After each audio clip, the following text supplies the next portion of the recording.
Tidak boleh kemudian apa yang kita yakini itu menjadi klaim kebenaran tunggal. Sehingga kemudian orang lain disalahkan, orang lain dipersekusi, orang lain diintimidasi atas nama agama. Sama dengan yang terjadi di Makassar ini. Ini karena keblinger memahami agama secara normatif, secara tekstual, ya seperti ini hasilnya. Sehingga untuk menyelesaikan persoalan-persoalan seperti ini ya hukum yang harus ditegakkan.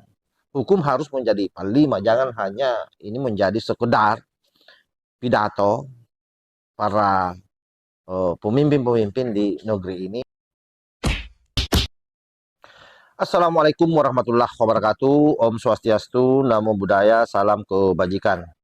Sahabat-sahabat dimanapun juga berada, ada satu berita yang menarik lagi viral di Makassar kejadiannya, di mana ada kafe digeruduk oleh segerombolan ormas yang mengaku paling Islami, dan di sana dia mau lakukan pemukulan di kafe itu. Sungguh tindakan seperti ini adalah tindakan yang sangat bajingan menurut saya, karena melakukan hal-hal yang sesungguhnya bukan ranahnya.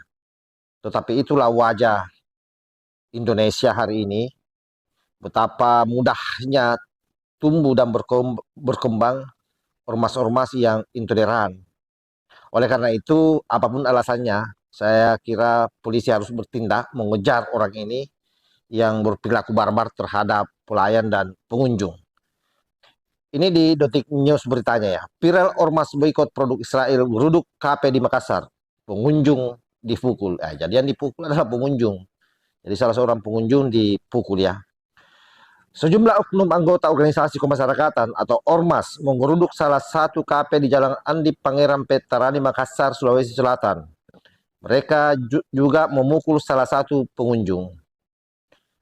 Nah, kalau bicara organisasi yang selama ini yang selalu melakukan penggerudukan, apalagi ini terkait dengan boikot produk Israel, ya kita tahu sendirilah. Kalau bukan ormas X yang sudah dibubarkan itu siapa lagi?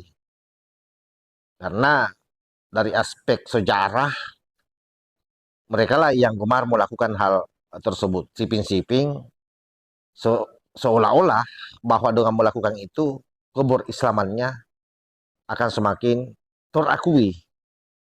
Ya tidak apa-apa Anda berislam, meyakini sesuatu, tetapi kemudian jangan pernah menyalahkan orang lain atau sampai mengorbankan orang. Sama yang terjadi di Makassar ini. Ini kan korban ini, kasihan ini. Pengunjung, pemilik kafe juga kasihan. Padahal yang dia lakukan adalah niaga. Dan yang namanya niaga, berdagang, jual beli, saya kira tidak mengenal produk apa. Intinya itu menguntungkan. Maksud saya tidak mengenal produk itu dibuat oleh siapa, didatangkan dari mana, dan seterusnya. Tetapi oleh oknum ini menganggap bahwa karena itu mungkin ya produk Israel yang dijual di situ, ada mungkin yang dijual di situ, lalu memboikot dan berupaya bagaimana supaya produk-produk tersebut itu kemudian tidak laku. Ini kita lanjut ya. Sejumlah anggota ormas itu mendatangi kafe tersebut pada Jumat 7/6 sekitar pukul 14.30. Menurut insiden tersebut berlangsung sekitar 15 hingga 20 menit. Dia mengatakan salah satu oknum masuk ke dalam kafe dan melakukan aksi anarkis. Seorang pengunjung dipukul. Coba, kurang ajarnya, pengunjung yang dipukul.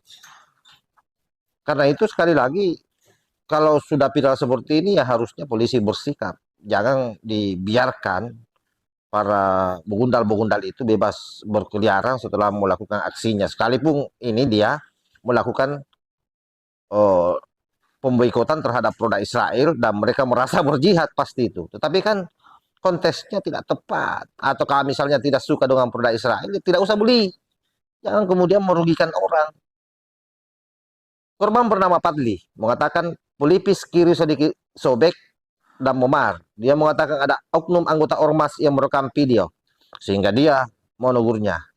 Tiba-tiba ada bapak-bapak pakai rompi coklat. Nah, rompi coklat. Yang sering pakai rompi coklat kan kita sudah tahu. Kalau bukan rompi coklat, rompi hitam. Nah, siapa mereka? Nah, saya yakin ada CCTV di situ.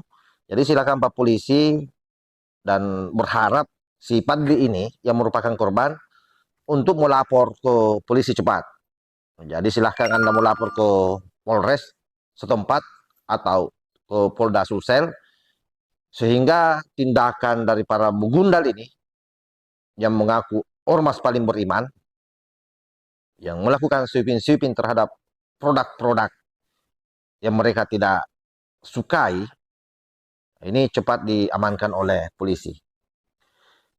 Jadi sekali lagi bahwa hal ini akan terjadi terus-menerus manakala polisi tidak tegas menindak orang-orang tersebut. Saya kira itu poin pertama. Kemudian yang kedua, bagi orang-orang yang merasa paling islami, paling beriman, seharusnya kalau kita bicara soal agama, tidak boleh kemudian apa yang kita yakini itu menjadi klaim kebenaran tunggal. Sehingga kemudian orang lain disalahkan, orang lain dipersekusi, orang lain diintimidasi atas nama agama. Sama dengan yang terjadi di Makassar ini. Ini karena keblinger memahami agama secara normatif, secara tekstual, ya seperti ini hasilnya. Sehingga untuk menyelesaikan persoalan-persoalan seperti ini ya hukum yang harus ditegakkan.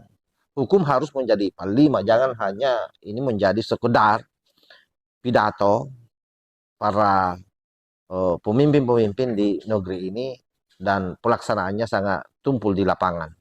Demikian, wallahul muwaffiq ila aqwamit thoriq. Wassalamualaikum warahmatullahi wabarakatuh.